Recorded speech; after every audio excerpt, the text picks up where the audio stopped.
Salam sejahtera, semangat belajar dan selamat datang di kelas Introduction to Container with Podman 4.12.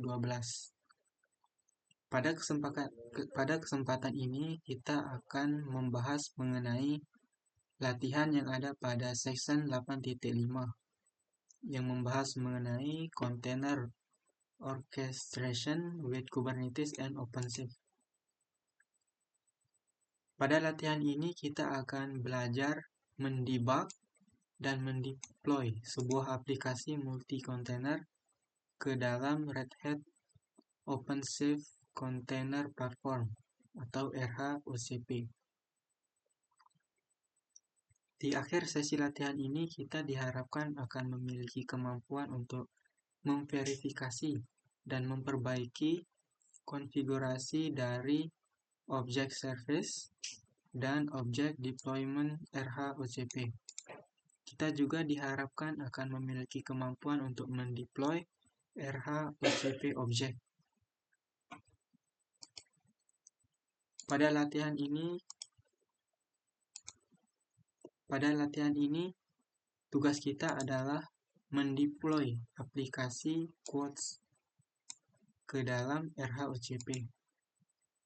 Aplikasi Quartz ini menggunakan layanan mikro yang dikontainerisasi Quartz-API dan Quartz-UI. Nah, sebagai user student di dalam workstation mesin, kita akan menggunakan perintah lab untuk membuat project OCP-lab dan mendeploy microservice Quartz-UI. Untuk perintahnya adalah lab start OpenShift-lab. Kita copy pastekan ke terminal. Setelah itu kita tekan enter, kemudian kita tunggu prosesnya selesai.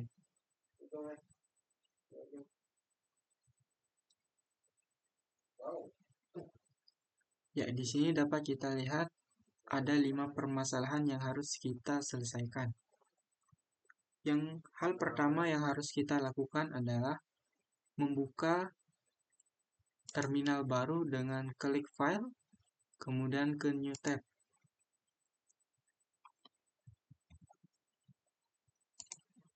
Untuk instruksi pertama, pada instruksi 1.1, kita diminta untuk login atau masuk ke dalam cluster sebagai user developer. Perintahnya adalah OC. OC ini singkatan dari OpenShift Client yang digunakan untuk berinteraksi dengan platform OpenShift. Kemudian perintah login digunakan untuk login ke cluster.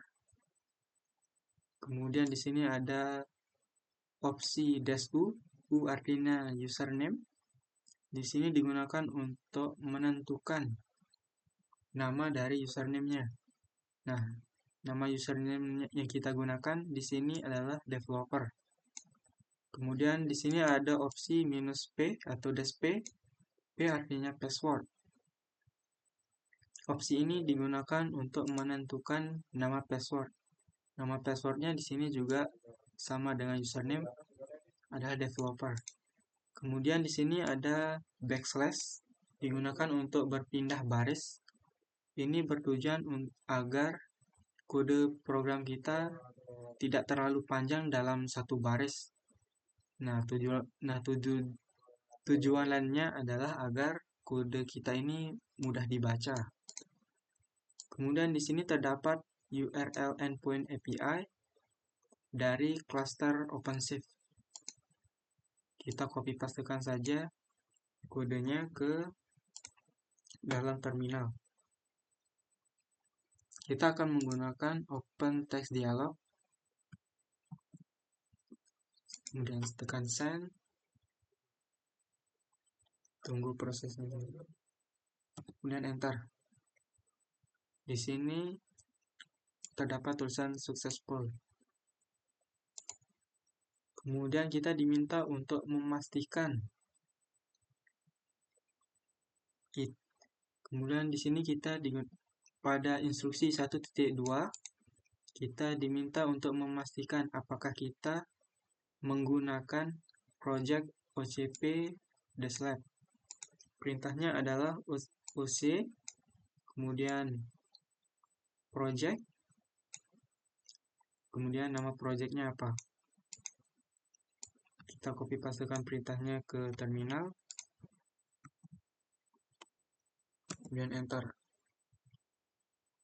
Nah, di sini terdapat tulisan already on project ocp-lab on server dengan API dan URL API ini. Sekarang kita ke instruksi kedua. Kita diminta untuk beralih directory ke directory do188, subdirectory lab, subdirectory OpenShift, lab, kemudian subdirectory.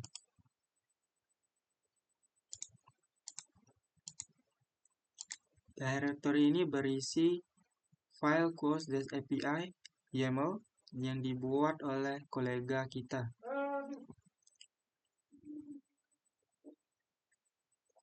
File ini mungkin saja akan memiliki kesalahan nantinya. Kita langsung saja berpindah directory. Perintahnya adalah cd untuk berpindah directory. cd singkatan dari change directory.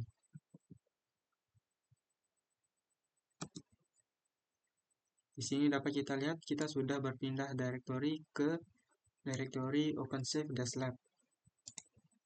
Kemudian untuk instruksi ketiga, kita diminta untuk menggunakan file deployment.yaml untuk mendeploy kontainer course-api di ocp-lab proyek RH OCP.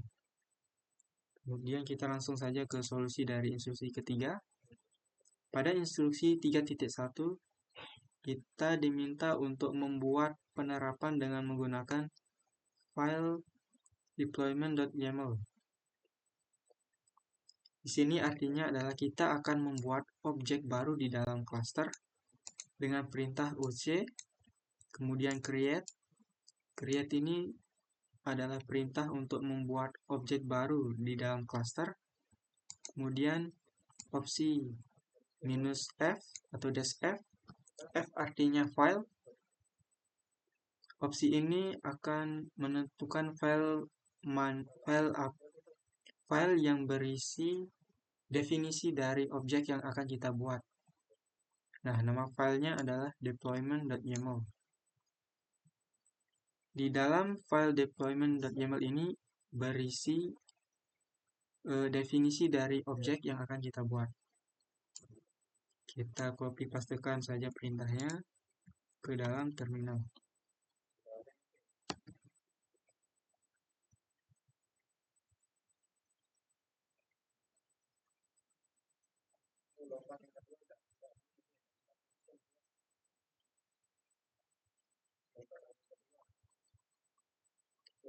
Nah, di sini kita langsung saja ke instruksi 3.2. Kita diminta untuk membuka file deployment.yaml dalam editor teks seperti gedit untuk merubah atau memodifikasi isi kontennya. Ini kita modifikasi karena pada instruksi 3.1 terjadi kesalahan.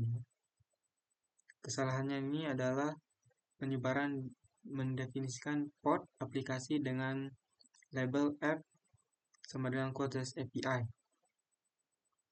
Namun pada variabel spec.selector.matchLabel menggunakan label yang berbeda.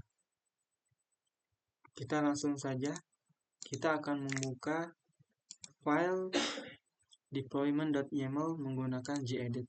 Perintahnya gedit, kemudian nama file.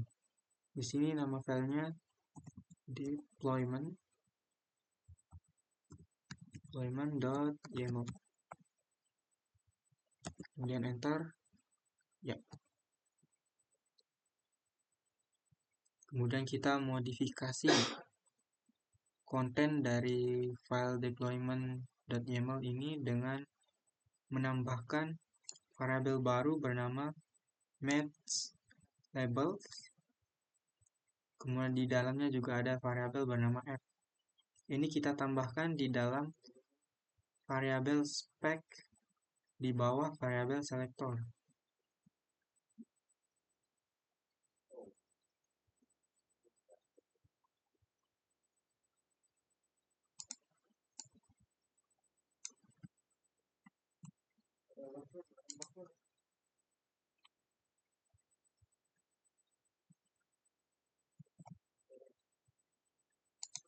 Ya.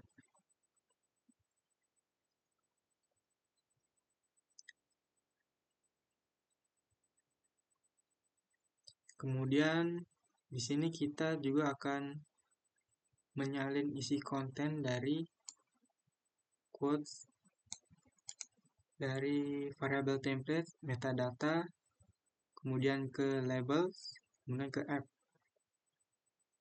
Ya, di sini dapat kita lihat ini sudah termodifikasi terlebih dahulu ya. Jadi kalau sudah ini kita tinggal save. Tunggu proses save-nya selesai, kemudian kita keluar dari gedit, kita kembali ke terminal. Pada instruksi 3.3 kita diminta untuk membuat objek baru lagi menggunakan atau berdasarkan dari file deployment.yaml yang sudah kita modifikasi tadi. Perintahnya sama seperti tadi, oc create untuk membuat objek baru, kemudian -f atau file. Opsi ini untuk memilih file yang berisi definisi dari objek yang akan kita buat. Nah, nama filenya di sini adalah deployment.yaml. Kita copy pastekan perintahnya ke terminal.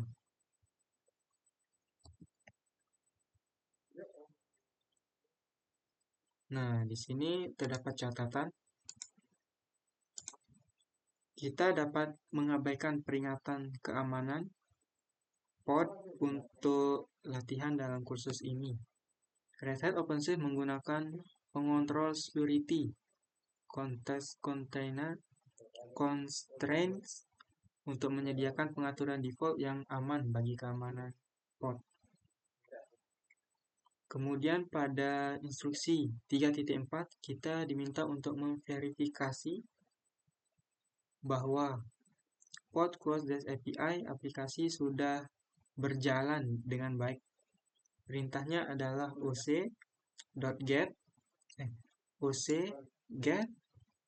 get ini untuk mendapatkan objek di dalam cluster. Nah, objek yang akan kita ambil ini atau dapatkan ini bernama PO. PO ini sendiri adalah objek atau singkatan dari pods. Pod sendiri adalah objek di dalam Kubernetes atau OpenShift yang merepresentasikan sebuah satu atau lebih kontainer yang berjalan di dalam cluster. Kita copy pastekan saja perintahnya ke dalam terminal. Nah, di sini sudah terdapat, ini udah running ya.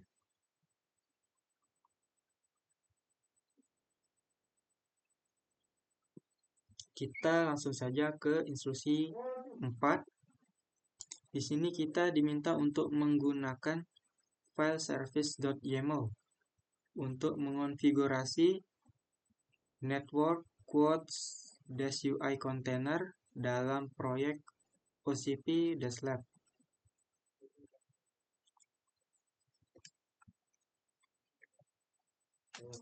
Di sini terdapat persyaratan yang harus kita modifikasi di dalam service.yml.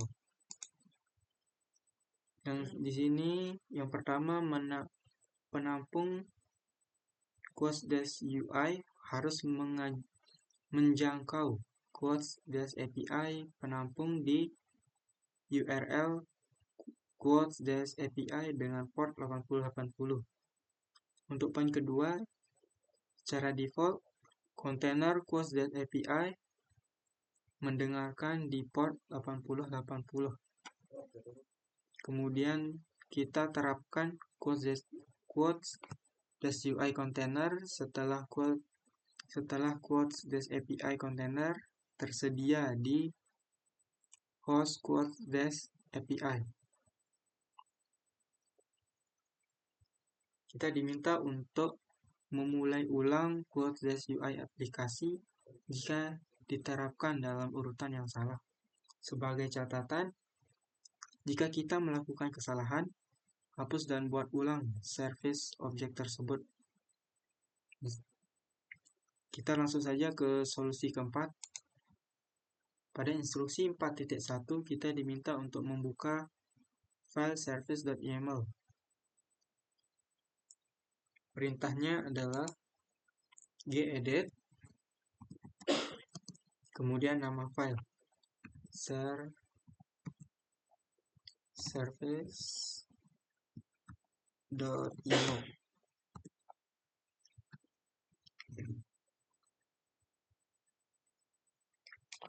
Nah, kemudian kita modifikasi konten atau isi dari file service.yml dengan menambahkan port 8080 di dalam variabel spesifikasi dan port.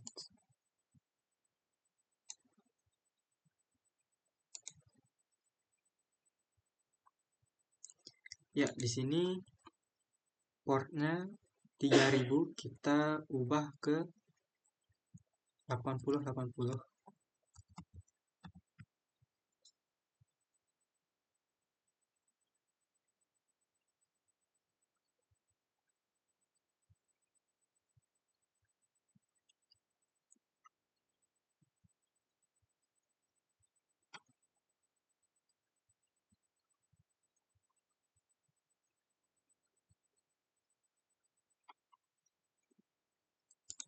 Bentar.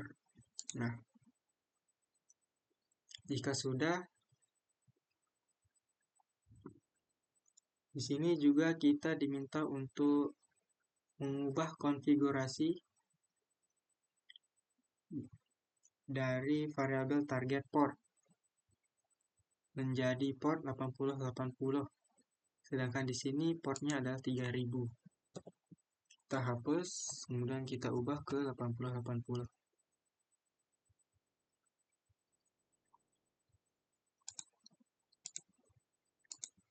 Kemudian pada instruksi 4.3 kita diminta untuk mengonfigurasikan layanan untuk mengirim permintaan ke port dengan label quotes-api.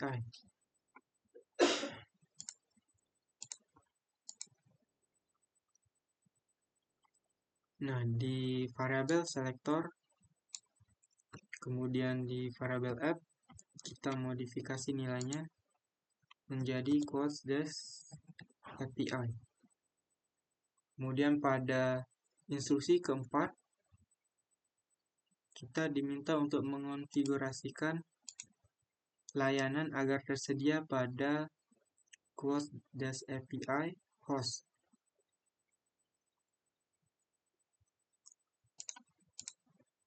Nah, di sini kita akan memodifikasi variabel name dengan mengganti value-nya menjadi quotes-api. Nah, variabel name ini berada di dalam variabel metadata. Kita modifikasi nilainya menjadi quotes-api. Setelah selesai, kita tekan save. Tunggu proses savingnya selesai.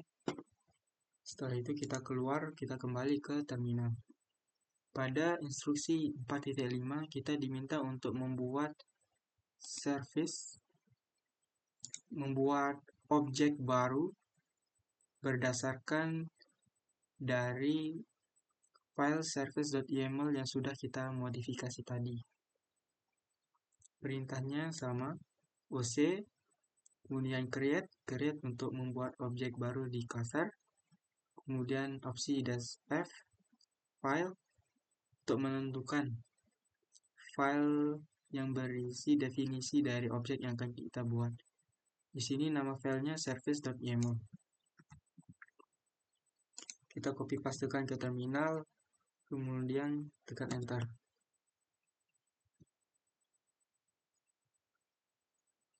Di sini terdapat tulisan sudah terbuat atau berhasil dibuat. Kemudian pada instruksi 4.6 kita diminta untuk memverifikasi layanan konfigurasi.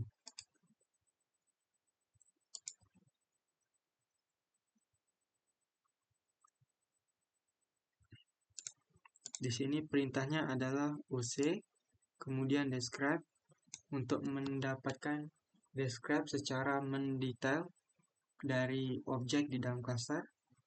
Nah, objek tersebut adalah service dengan nama quotes-api. Kita copy pastekan perintahnya ke dalam terminal, kemudian kita tekan enter. Ya. Di sini name-nya bernama quotes-api. Sudah benar. Kemudian selektornya memiliki label app sama dengan quotes-api. Kemudian port 8080, target port 8080, dan endpoint-nya pada port 8080 juga. Nah, jadi di instruksi 4.6 kita sudah berhasil melakukannya. Kemudian untuk instruksi 4.7 kita diminta untuk memverifikasi dari kontainer quotes-api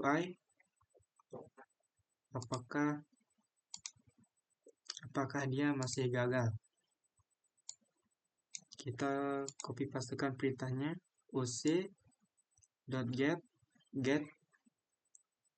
adalah opsi untuk mengambil objek di dalam cluster, dan objek yang akan kita ambil ini adalah objek PO. PO artinya pods. Pods sendiri adalah objek di dalam Kubernetes atau OpenShift yang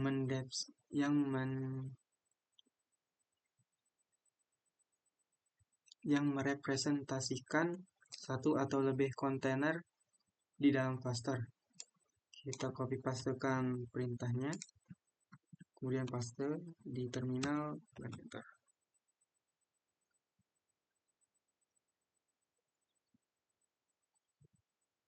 Ya, di sini sudah sesuai dengan yang ada di modul latihan.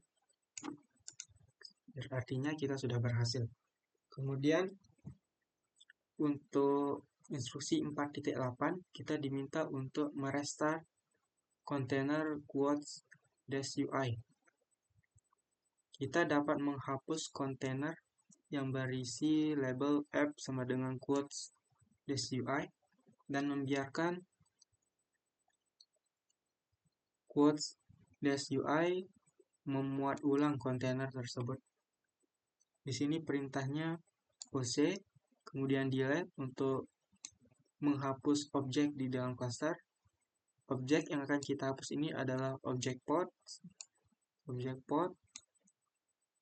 dengan label app sama dengan quotes-ui. -l ini artinya label. Kita memilih label mana yang akan kita hapus. Kita copy pastekan perintahnya ke terminal, kemudian kita enter. Nah, di sini sudah berhasil terhapus. Objek quotes-ui sudah berhasil dihapus. Kemudian kita diminta untuk memverifikasi lagi bahwa objek quotes-ui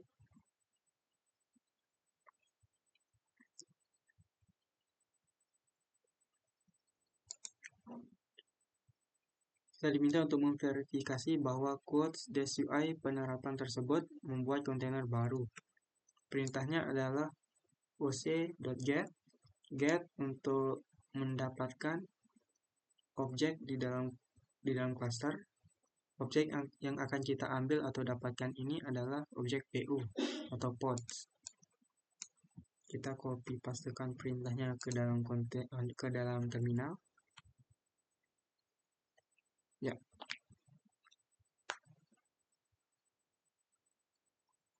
Untuk instruksi keempat kita sudah selesai. Sekarang kita beralih ke instruksi terakhir, instruksi kelima. Di sini kita diminta untuk membuka web browser. Di sini kita akan menggunakan web browser Firefox.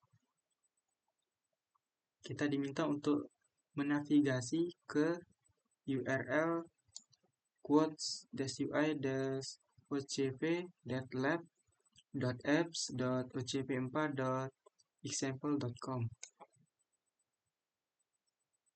Kita memverifikasi bahwa aplikasinya sudah berfungsi atau belum. Kita copy pastekan linknya atau URL-nya ke dalam browser. Kita tekan enter. Ya.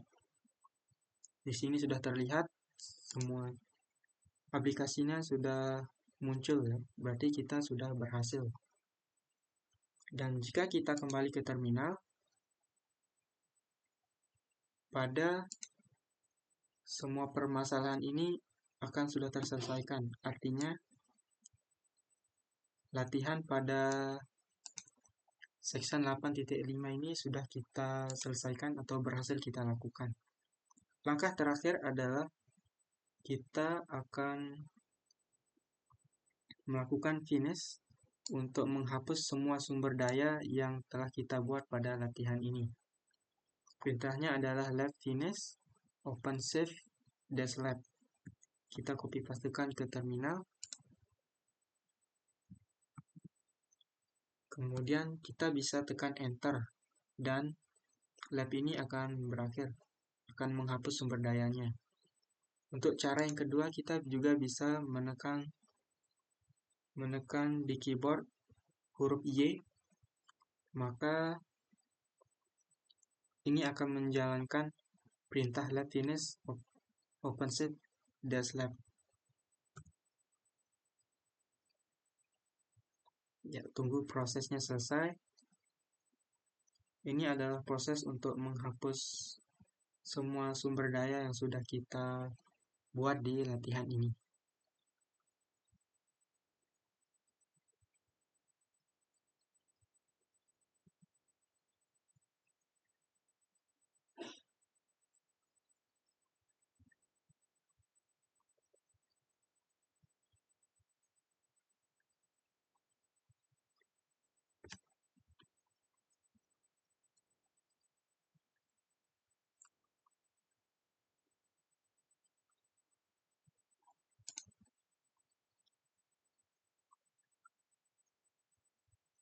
Ya, di sini prosesnya agak lama karena ini mungkin jaringan saya yang kurang baik. Jadi, setelah proses ini selesai, maka selesailah latihan kita pada section 8.5 ini.